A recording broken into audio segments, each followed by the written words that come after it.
We're working to connect a region of over 600 million bridges between our lands.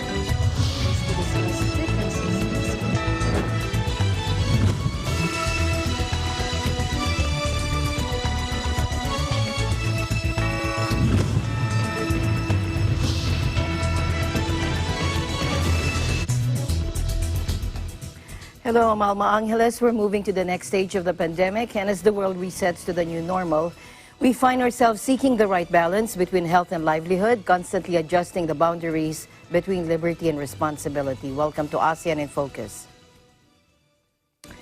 First, the Philippine Navy's first missile frigate, BRP Jose Rizal, or the FF-150, departed from Apra Harbor in Guam on Wednesday and is expected to arrive in Hawaii on August 14 to participate in the two-week Rim of the Pacific, or RIMPAC 2020. Lieutenant Commander Ryan H. Luna, Naval Task Group 80.5 Public Affairs Officer, said participation in RIMPAC 2020 will serve as a shakedown cruise for the newly acquired frigate BRP Jose Rizal, or FF-150, to further test the ship's seaworthiness and performance. RIMPAC 2020 will run from August 17 to the 31st off Honolulu, Hawaii, and is described as the world's largest joint and combined naval exercises held biennially. The BRP Jose Rizal arrived in Guam last August 2, 4 days after departing from Subic Bay, Zambales on July 29. The NTG 80.5 is commanded by Captain Jerry Garrido Jr., the commanding officer of BRP Jose Rizal, and is complemented by surface services and support components. Also aboard the ship is an Augusta Westland AW-109 Power naval helicopter. BRP Jose Rizal is the first warship in the Philippine Navy's inventory that is equipped with multi-dimension AL warfare capabilities.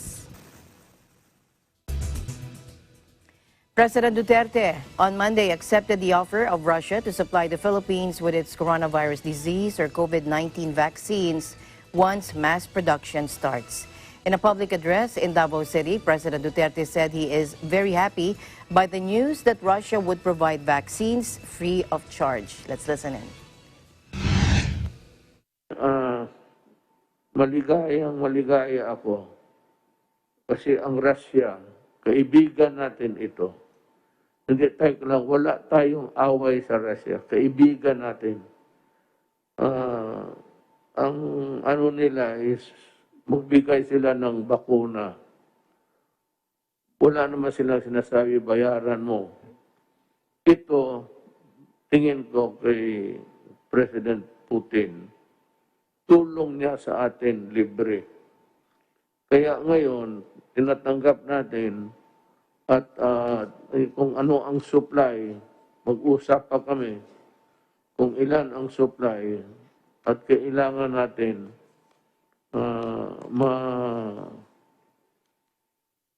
may clinical clinical studies na mag-injection muna tayo ng ilan tapos tignan natin ang resulta.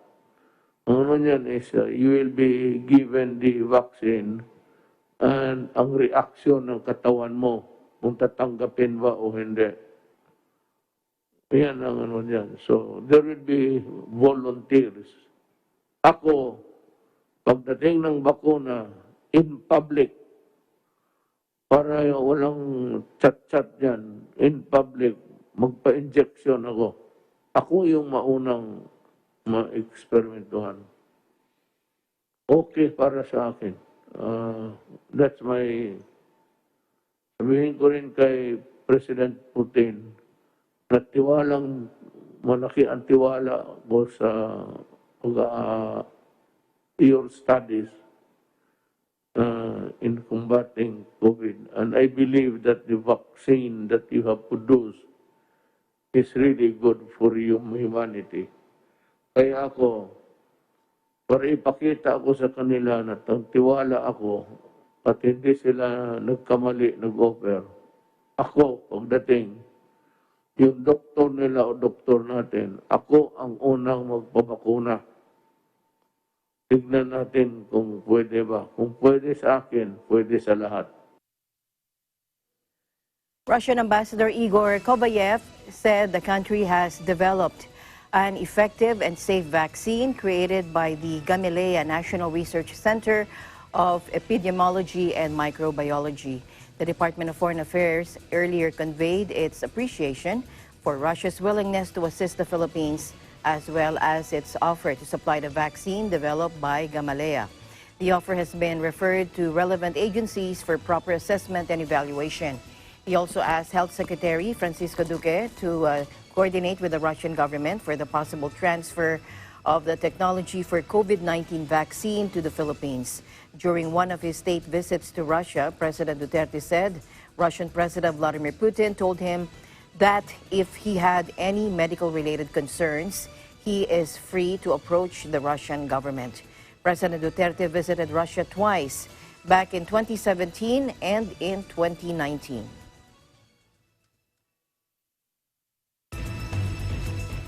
Okay, a chikungunya outbreak in Cambodia. To tell us more about it, joining us live from Cambodia is our EBC correspondent, Meldy Mahinay. Hello, Meldy.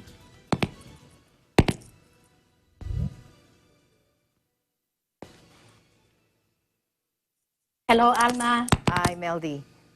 Okay, I can hear you loud and clear. Good afternoon. Can you hear me? Yes, I can. Okay. Good afternoon, and to all our viewers. Good afternoon po. Here's the latest update. The Health Ministry yesterday identified a total of 2,047 suspected cases of chikungunya diseases covering 15 provinces in the kingdom. As of suspected cases, 80% were reported in Bantay Menchay, Kampong Cham, Siem Reap, and Takeo provinces, with the remainder in Pailin, Odar Menchay, Preha Benhir, Tubor Kumong, Stung Treng, Kampot, Pursat, Kandal, Kampong Tom, Kampot, and Preha Sihanouk, a health ministry statement said. So far, around 72% of the total suspected cases were confirmed to be caused by the disease, according to the National Dengue Fever Program report. The Health Ministry said that of the cases, 58% occurred in adults, while 30.3% occurred in children aged over 5 years and 11.7% in children under 5 years old. Despite the rising numbers, about 90% of the patients have fully recovered, and the remaining 10% are still receiving treatment at the public hospitals, according to the Health Ministry. Health Minister Mambung Heng has continued his appeal to the public to eradicate mosquito breeding habitats by ensuring their surroundings are clean and there are no areas of stagnant water around or nearby the household. The National Dengue Fever Organization has stated at least 66.7% of the mosquito breeding grounds were discarded tires. The other breeding grounds included cement jars, containers, and puddles around resident houses. The organization urged people to double-check their household to make sure they dispose of rubbish properly to avoid this becoming breeding grounds for mosquitoes. As numbers of the chikungunya cases, Bun Heng also urged relevant institutions, local authorities, and communities to eradicate mosquito breeding habitats, as well as participate in the campaign against the chikungunya dengue in the kingdom. Chikungunya is a viral illness transmitted by the mosquitoes. Symptoms include abnormal fever, sore throat, skin rashes, severe joint pains, and in some cases, convulsion. Meanwhile, Alma, 13 Chinese nationals and 2 Cambodians tested positive for the COVID-19, bringing the total number of infection to 266 with 1 recovery. In its statement issued today, the Health Ministry said that 13 Chinese nationals aged between 20 and 35 arrived in the kingdom from the Philippines on August 9. They tested positive for the virus yesterday. They have received medical treatment at the Chak Angre Krom Health Center in the capital, the statement said. Other 83 passengers who were on board on flight with them are continuing their mandatory quarantine in Phnom Penh, it said. A 13-year-old Cambodian girl and a 48-year-old Cambodian woman also tested positive for the virus yesterday. They arrived in Phnom Penh from the United States via Taiwan flight on August 9. They are receiving medical treatments at the Chak Angre Krom Health Center.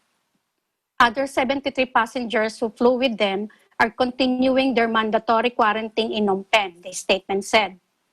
It said that a 25-year-old Cambodian man was discarded from the hospital yesterday after testing negative for the virus twice. Cambodia has a total of 266 COVID-19 cases. Of them, 220 have recovered. Back to you, Alma. Okay, so chikungunya, what was the cause of the outbreak? Is it because of the rainy season over there as well? Just like we're Yes, experiencing Alma. here. Yeah, because of the rainy season, that's why the government is advising the public to ensure that there is no stagnant water in their houses and they keep it clean So the safety measures to avoid is that one. just like the same as dengue, right? Yes. Safety measures that you have to take is just like dengue preventive measures that you have to take. Yes, Alma. What about the symptoms? Are they the same? They said that is fever, sore throat, and skin rashes also. And there's sometimes they have convulsions. Wow. Because of the high fever. Yes. That's not good to have right now, especially at this Yeah. point of time where there is a pandemic Yes. going on around the world. Pandemic and this Chikungunya outbreak, yeah. chikungunya. Yes. Okay, so you stay safe, Meldy, and we look forward to more updates from Cambodia. Thank you, EBC Cambodia Bureau. Thank you, Meldy. Yes, Alma, thank you also. Take care. This is Meldy Mahinay from Chom Chau, Cambodia. We live in interesting times. Thank you, Meldy. Now, the Philippine Embassy in Thailand slammed, quote, inappropriate, insensitive, unhelpful, the Thai Rats newspaper's characterization of Pinoy teachers. To tell more about this is Faye Barte joining us live from Bangkok. Hello, Faye. What is happening with this issue? What happened? Can you tell us? Thai Daily Thai Rat has incurred the wrath of the Philippine Embassy in Thailand with their tabloid headline reporting about Filipino teachers coming back here to Thailand. The first 165 arrived days ago. Up to 3,000, mostly Filipino, are expected in the next month or so. Filipino teachers are a common sight in schools around Thailand teaching English. Alma, Thairat is it's a news like company that releases this tabloid. They releases some information, and there is the headline written in Thai language. And the meaning of this is that 165 Filipino teachers have just arrived in Thailand from the land of COVID-19. And the Philippine embassy here, especially Consul General Val Roque, wrote a letter addressing to them that the characterization is inappropriate, insensitive, and unhelpful at the time when all of us brothers and sisters in the Association of Southeast Asian Nations, or ASEAN, are closely cooperating to deal with the new and enforcing challenges brought about by the coronavirus. So this issue, Alma, it was already spread all throughout here in Thailand, especially the Filipino teachers, Filipino community, and they are really feeling, the feeling is not really good to hear for them. It seems like they are not welcome anymore to this country because of that situation there happening in the Philippines. Alma. Okay, so it was a Thai newspaper, Thai Rat newspaper, and the headline was, but it was written in Thai, right? It was written in Thai. It is written in Thai. However, there are some Filipinos, or there is a famous blogger, the name is Richard Barrow. He posted the information that this tabloid, written in Thai, but the meaning is land of COVID-19, and it is particularly referring to the Philippines. So it is, you know, like this information really already spread to areas, to different parts or areas here in Thailand. That's why the Philippine Embassy already released a letter addressing to the editor-in-chief of Thairat newspaper company.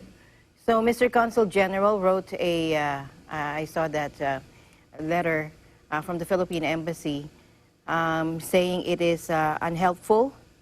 What did he say? Yes, go ahead. It is inappropriate, insensitive. Wrote a letter. This refers to the headline of the Thairat newspaper yesterday, that was August 9, 2020, about the arrival of the Filipino teachers at Suvarnabhumi Airport on August 8, 2020. And this letter has, the Philippine Embassy wishes to express its deep dissatisfaction over the characterization in the headline of the Philippines in relation to the return of the teachers. Can you read it to us, please? Because we can't really read from the TV. Can you read that to us, the letter of Mr. General Conchen Balroque? Yeah. So the part of this letter, it was mentioned that the characterization is inappropriate, insensitive, and unhelpful at a time when all as brothers and sisters of ASEAN. And there is also part of this letter that the Philippine Embassy wishes to assure Thairat, its readers, and all our Thai friends that the Filipino teachers and other Filipinos returning to the kingdom are following and will strictly follow all the health protocols and quarantine conditions promulgated by the Royal Thai government. And there is also part of this that the Philippine Embassy can also attest to the diligence and professionalism of Thai civil servants at the Ministry of Education, Ministry of Foreign Affairs, the Royal Thai Embassy in Manila, the airport, and Ministry of Public Health in ensuring that the foregoing protocols and quarantine requirements are stringently followed so that the kingdom can continue to manage the COVID-19 situation very well. All right. So, okay, we look forward to for more updates there in Thailand regarding this, if there are any. Thank you so much, Faye, for your updates there in Bangkok. Yes, we are also going to wait for the answer or for the response of Thairat newspaper company, and we are going to update everybody about this. All right. Thank you very much, Faye, for your update. Thank you. Stay safe, stay healthy, and thank you, EBC Thailand Bureau. Likewise, Alma. This is Faye Barter reporting live from Bangkok, Thailand Bureau, and we live in interesting times. Meantime, here are the number of coronavirus cases in ASEAN countries. Take a look.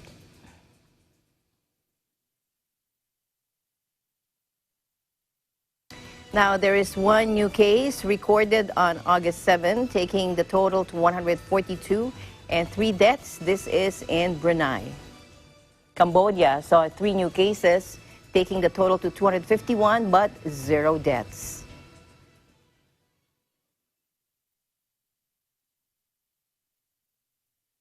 And Indonesia recorded 1,687 new infections and 42 deaths, taking the total to 127,083. The deaths is 5,765.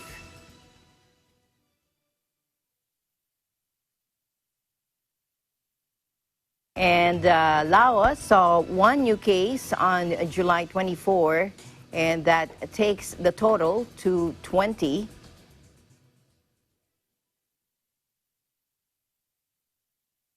And Malaysia recorded 11 new infections on August 10, and that takes the total to 9,094 amid 125 deaths.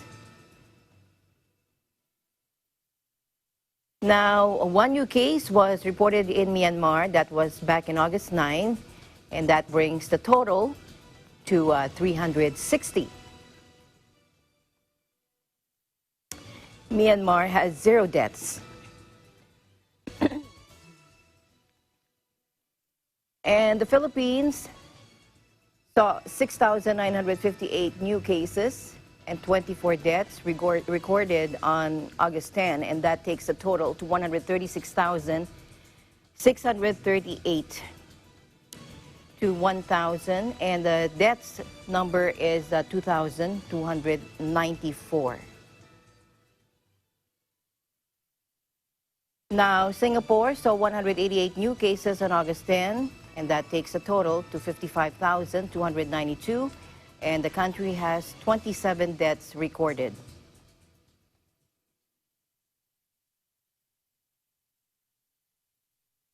And Thailand saw no new cases on August 10. It still remains the same at 3,351, 58 deaths. And as of August 10, Vietnam's Ministry of Health confirmed a total of 841 cases of COVID-19. However, 395 of the affected patients have recovered and been discharged from hospitals. Vietnam has also recorded 15 deaths due to the pandemic. The latest local cases have been reported from Da Nang, Bac Giang, Hanoi, and Quang Nam. Now, more than 20 million coronavirus cases have now been registered across the world. Take a look. Now, over half in the Americas, according to an AFP tally of official sources and to Johns Hopkins University. Now, at least 20,089,624 cases and 736,191 deaths have now been reported. More than 4 out of 10 coronavirus cases have been in the United States and Brazil, now the two most affected countries in the world. While the U.S. has logged more than 5 million cases and more than 163 deaths, Brazil has recorded 3,057,470 infections and 101,752 deaths. Now, the pace of the pandemic appears to be stabilizing across the world, with an additional 1 million cases detected roughly every 4 days since mid-July. In a related news, Dr. Anthony Fauci, U.S. top disease expert, said that if people would just follow 5 simple steps, they would be able to tame the spread of the coronavirus in a manageable level. Let's listen in. I keep referring to, and I would please allow me to say it once, and then I'll refer back to it during the hour. There are 5 or 6 things that you could do, which Arizona did to bring them way down. And that is what I call the fundamental principles. Universal wearing of a mask, physical distancing, avoid crowds, outdoor better than indoor, washing your hands and hand hygiene. And if you're in a situation where it applies to you, stay away from bars. Bars are bad news when it comes to the spread, and you have a lot of infection. Ashish, if we do those things, and I'm just going to repeat it again till I'm exhausted, those things work. So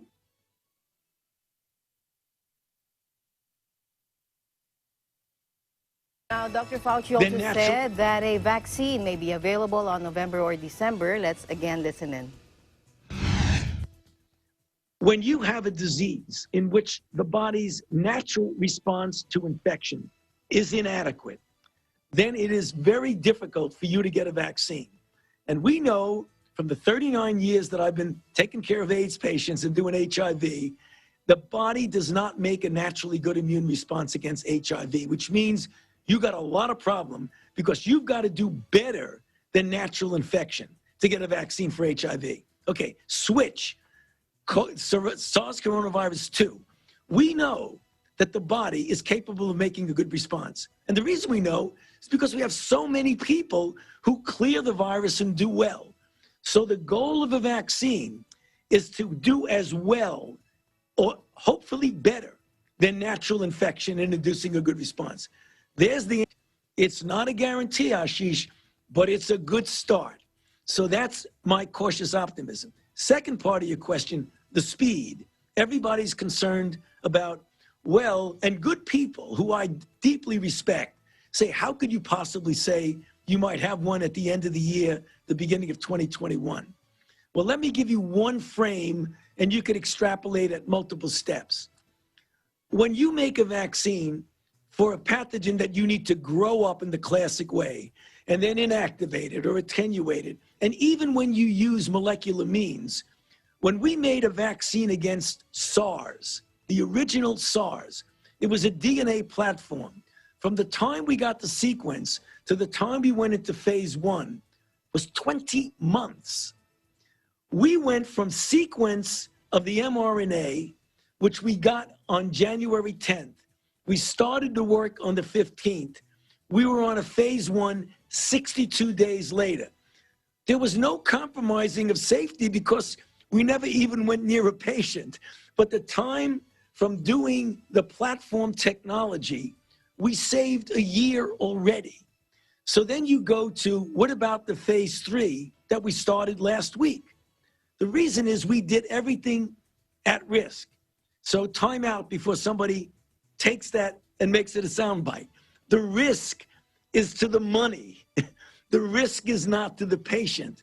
So we make investments in clinical trial sites. We do guaranteed purchases of vaccine before we even know it works. So right away, what you're doing is you're saving a lot of time. So in that context, given that we started, and it's not just one vaccine, we got 6 vaccines that are going in sequentially, but 2 got started on January 27th, the Pfizer and the Moderna. So take the Moderna, which I know more about because it was developed here in collaboration with Moderna. You get a prime on day 0, a boost on day 28, and then what you do is you try in a period of a month and a half to 2 to enroll individuals. If we do that, we will likely be fully enrolled in the early fall, let's say October sometime. If there's a lot of hot infections then, we hopefully will get an answer sometime around November or December. And if it's really hot infections, it could be a little bit early. I don't know. My personal opinion, with no guarantee, that we'll probably have an answer sometime November, December. Meanwhile, World Health Organization Director General Tedros Ghebreyesus said that this week the number of registered cases of COVID-19 has already reached 20,750,000 deaths, adding that leaders must step up now to take action and that citizens also need to embrace new measures. Take a look. This week we will reach 20 million registered cases of COVID-19 and 750,000 deaths. Behind these statistics, there is a great deal of pain and suffering. Every life lost matters. I know many of you are grieving and that this is a difficult moment for the world. But I want to be clear. There are green shoots of hope, and no matter where a country, a region, a city, or a town is, it's never too late to turn the outbreak around. Once you get the disease down to a low level, you will have flare-ups. What you do about those flare-ups and how localized you can be in the surgery that's needed to remove the virus really comes down to how well you've invested in your ability to do surveillance, to do quarantine, to do tracing, and do all of those other things. Our next question. This virus has demonstrated no seasonal pattern as such so far. What it has clearly demonstrated is you take the pressure off the virus bounces back. That's the reality, that's the fact. You can call that a second wave, you can call that a second spike, you can call that a flare-up, you can call it anything you like. Take the pressure off this virus, the virus will bounce back. We would like everyone on the planet to understand what their role is in this fight against COVID-19, to manage your own risk in terms of what you do every day, in terms of deciding if you can. If you are asked to stay home, please stay home. But if you do need to leave your house to do different things, to follow the national guidance. If you're asked to wear a mask and you go in shops or you go on public transportation, please do so. If you could avoid crowded places, if you could avoid indoor settings with poor ventilation, manage your own risk. The virus doesn't have a brain. We're the ones with the brains. The virus is a very simple biologic entity that can enter a human cell and instruct that cell to make more viruses, which can ultimately kill the person it infects, or at the very minimum transmit to another person. It's brutal in its simplicity, it is brutal in its cruelty, but it doesn't have a brain. We have the brains. Without further delay, I will hand over to Dr. ASEAN in Focus will be right back.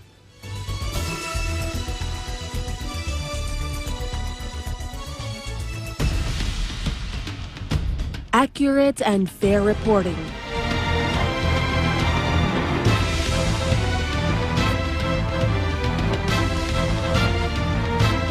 Not only from Batanes to Tawi-Tawi, but also abroad. Detailed and timely stories relevant to people all over the world. Catch all of these at Net25, your reliable source of news, entertainment, and technology updates.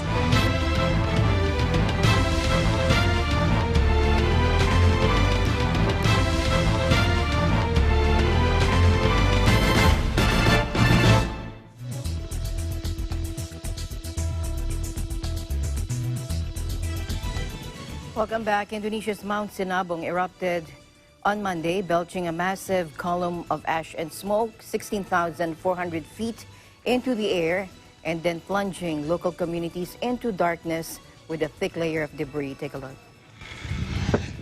The volcano on Sumatra Island has been rumbling since 2010. It also saw a deadly eruption back in 2016. Activity had picked up in recent days, though, including a pair of smaller eruptions at the weekend. There were no reports of injuries or deaths from Monday morning's blast, but authorities warned of possible lava flows and more eruptions. However, the crater's alert status remained at its second highest level. No one lives inside a previously announced no-go zone around the volcano. Small communities nearby were coated in a layer of thick ash as at least one village went from day to night in a matter of minutes. The coronavirus pandemic complicated matters because scared residents violated safety rules. Locals were gathering after the eruption without using any face mask because they were all panicking, according to local disaster agency chief Nathaniel Perangin-Angin. Sinabung had soared back to life in 2010 for the first time in 400 years. After another period of inactivity, it erupted once more in 2013 and has remained highly active since. In 2016, 7 people died in one of the eruptions, while another in 2014 killed 16. Thousands of young protesters attended a pro-democracy rally in Bangkok after weeks of nearly daily student-led protests denouncing the military-aligned government. The rally also featured open discussion of the super-rich monarchy's role in the kingdom, a topic which is normally off-limits. Let's take a look.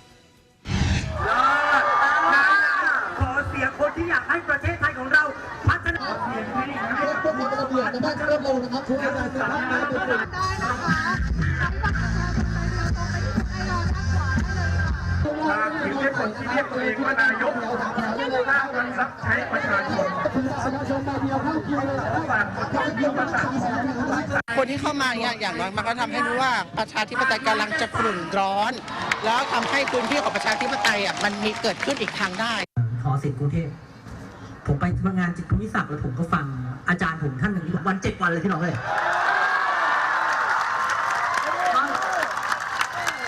พอพูดเรื่องนี้เนี่ยคนจะมองว่าเป็น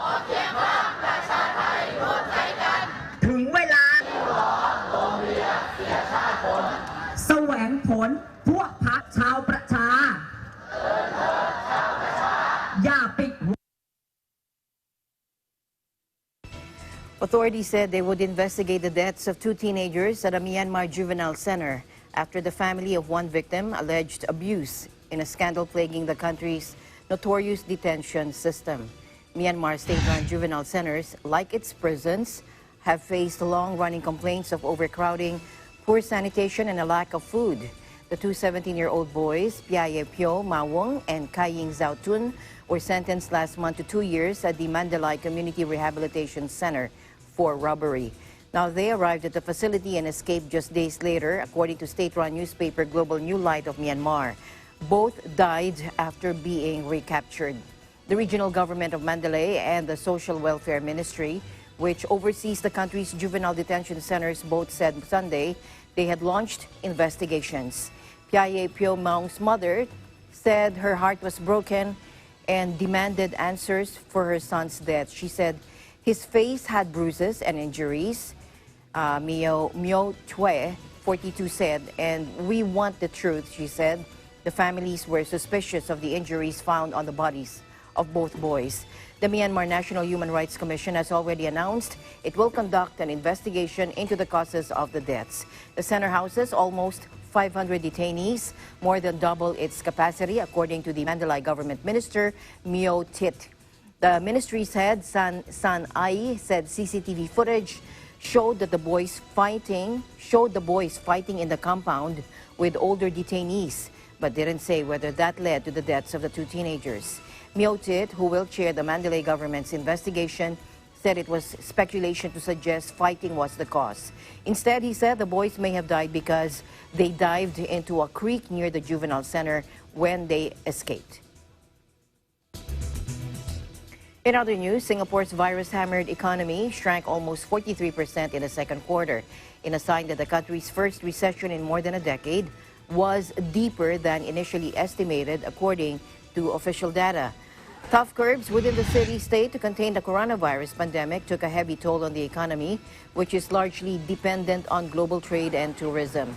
Gross domestic product, or GDP, fell 42.9% in the 3 months to June from the previous quarter, worse than the government's advanced estimate of a 41.2% contraction released last month based on 2 months of data, according to the Trade Ministry.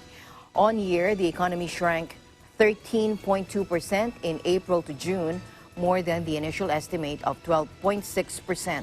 It also marked the second consecutive quarter of contraction. That means the city-state has entered a recession for the first time since 2009, when it was battered by the global financial crisis. Trade-dependent Singapore is one of the first countries to report growth data for the period when many nations entered lockdowns, and offers an ominous warning of the devastation being wrought on the global economy. The worse than estimated figures will also ring alarm bells for other Asian economies reliant on trade. Typically, Singapore is hit first before ripples spread across the region. And for the full year, the government said it expects the economy to contract between 5 and 7%, compared with an earlier forecast of between 4 and 7%, but added the road to recovery remains rough. Many of Singapore's key final demand markets saw worse than projected economic disruptions in the second quarter, according to the Trade Ministry in a statement. Now, these markets are also expected to experience a more gradual pace of recovery in the second half of 2020 due to the threat of localized outbreaks and the continued need for restriction measures to contain such outbreaks as they occur, it added. Prime Minister Lee Hsien Loong, in a National Day message on Sunday, warned that the crisis is far from over, as many countries have seen a resurgence of cases after initially managing to control the situation. Singapore initially kept the virus in check through a strict regime of testing and contact tracing, only for serious outbreaks to later sweep through crowded dormitories, housing low-paid migrant workers. It has reported more than 55,000 infections so far and 27 deaths.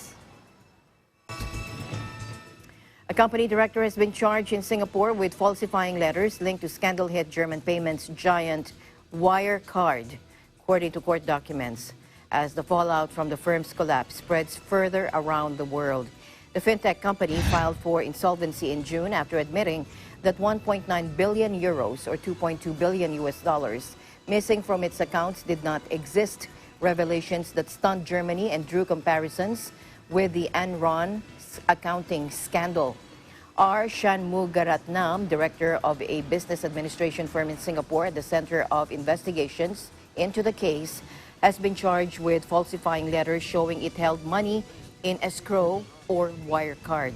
The 54-year-old, or Citadel Corporate Services, claimed in the letters in 2016 and 2017 the firm held amounts ranging from 30 million euros to around 177 million euros in accounts on behalf of Wirecard, according to court documents.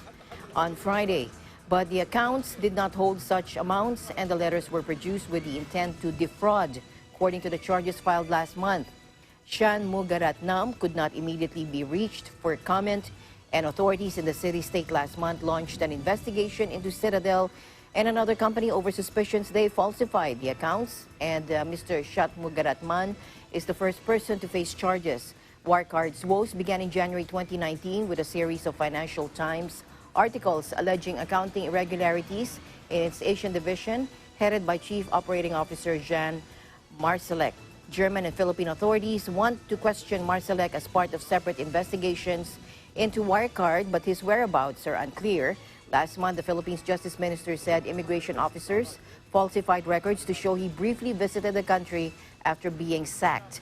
Entries in the Bureau of Immigration database show Marsalek arrived in the Philippines on June 23, the day after he was fired, and then left for China on June 24.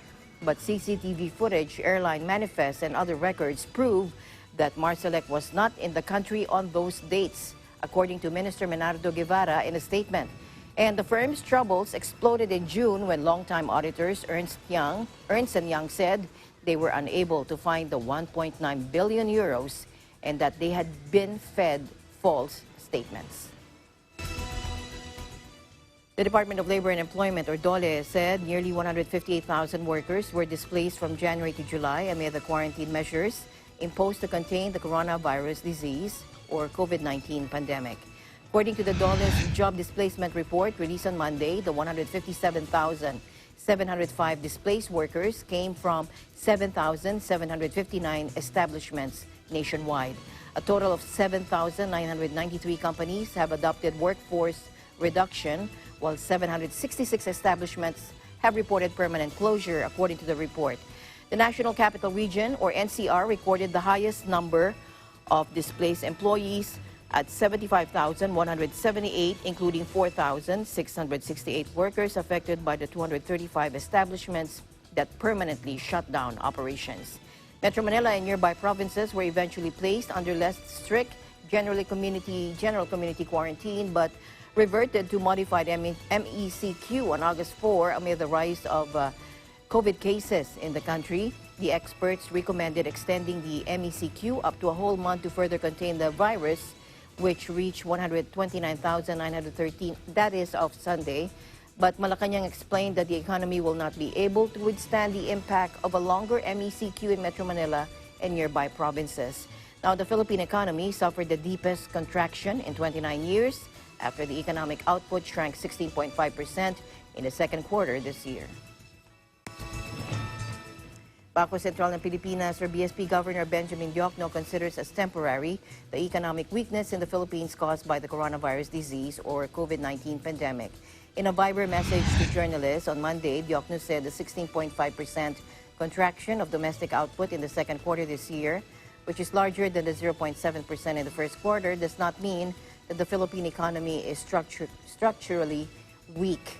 It means, he said, the contraction is temporary and that the economy is robust, characterized by strong fundamentals, which is falling interest rates, appreciating peso, making it the most appreciated currency in Asia, sound external sector with gross international reserves as high as $94 billion, low debt to GDP ratio, which is the envy of many emerging economies, and robust banking industry with good capital adequacy ratio and low net performing loans ratio.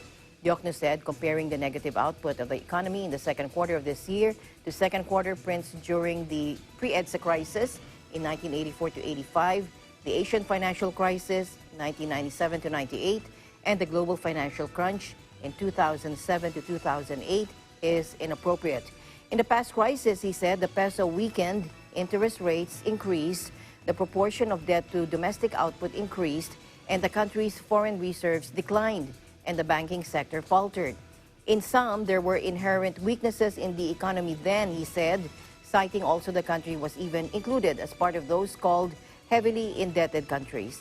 Diokno, however, said that in the ongoing pandemic, the growth contraction was caused partly by the Enhanced Community Quarantine, or ECQ, implemented from the middle of March until end of April for mainland Luzon and extended until end May for the NCR to limit the spread of the virus, to save lives, and to improve capacities of health facilities and testing facilities. He said growth contracted in the second quarter of this year because of the impact of the movement restrictions and not because the economy was weak.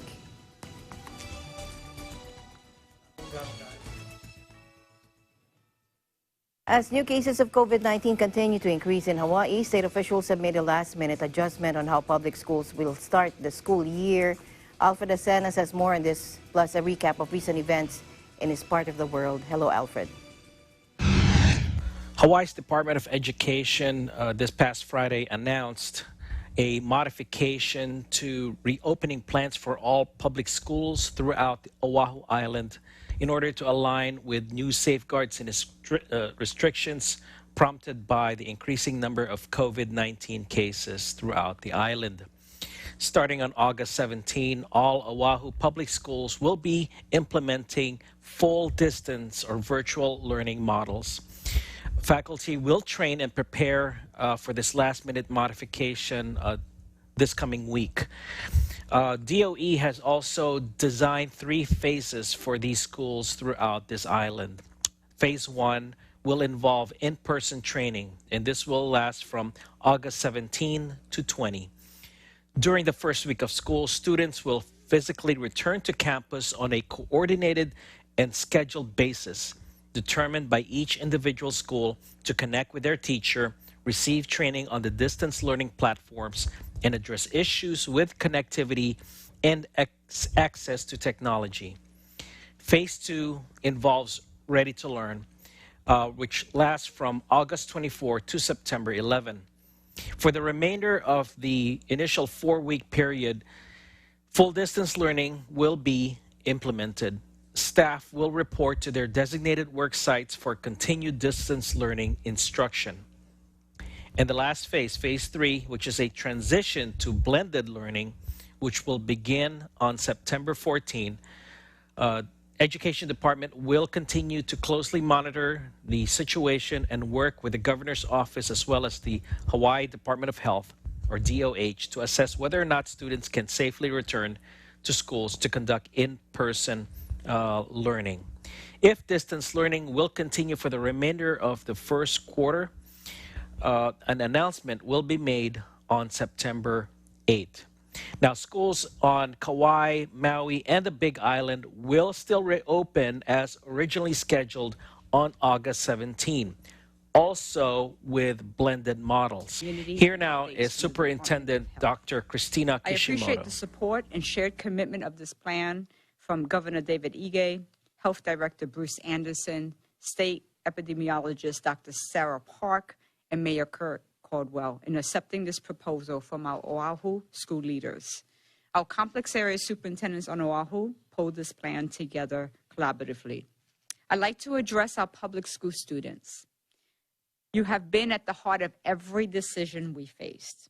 We know you are eager to see your teachers and friends again. We are excited to welcome you back and continue your education journey. And to our public school parents, please know that we remain committed to educating your children with high-quality learning opportunities. As of this report, the Aloha State has reported 201 new cases of COVID-19, 200 alone on this island of Oahu and 1 on Maui, bringing to a statewide total of 3,115. Unfortunately, 2 more Oahu residents, both with pre-existing conditions and elderly, have lost their battle to the virus, resulting in a statewide total of 31. And just to recap the events for this week in this part of the world, and to recall, last weekend, the state government had encountered some reporting delays, which resulted to low case count initially, but had to be corrected the following Monday, which averaged about close to 100 or more per day. Also, this past Thursday, Governor David Ige announced the reinstatement of the 14-day mandatory self-quarantine for all inter-island travelers, particularly for those coming from this island to the other islands. Following that announcement by the governor, Honolulu Mayor Kirk Caldwell made the decision to close, once again, to close all beaches and parks throughout this island, beginning today up until September 4. Reporting from Honolulu, Hawaii, I'm Alfred Asenas, Eagle News. We live in interesting times. Back to you.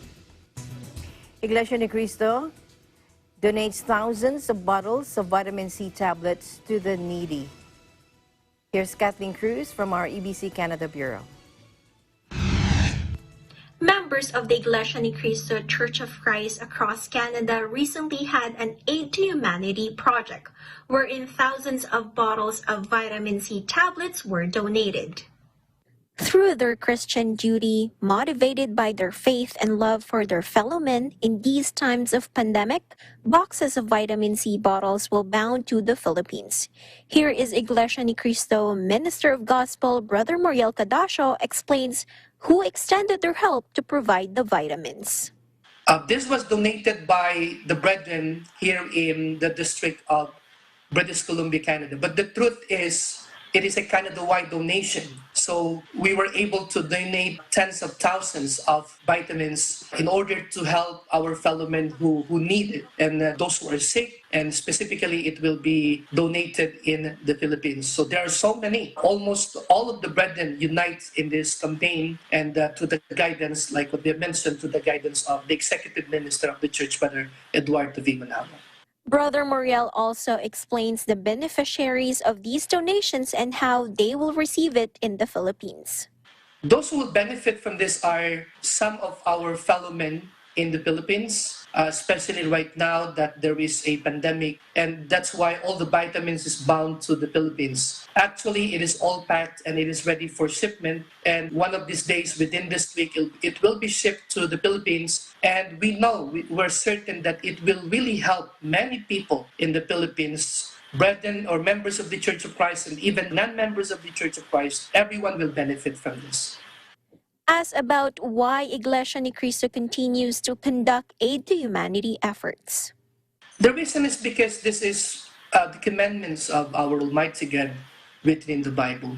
And as you observe, members of the Church of Christ, we always follow the teachings, the commandments of our God and of our Lord Jesus Christ written in the Holy Scriptures. That's why we donate, we conduct Aid to Humanity program inside the Church of Christ, helping those who are in need, helping those who are poor, helping those who cannot afford to, for example, the vitamin C. And we know that it will really help them. And this is part of our duty as members of the Church of Christ, as we firmly believe this is God's command written in the Holy Scriptures.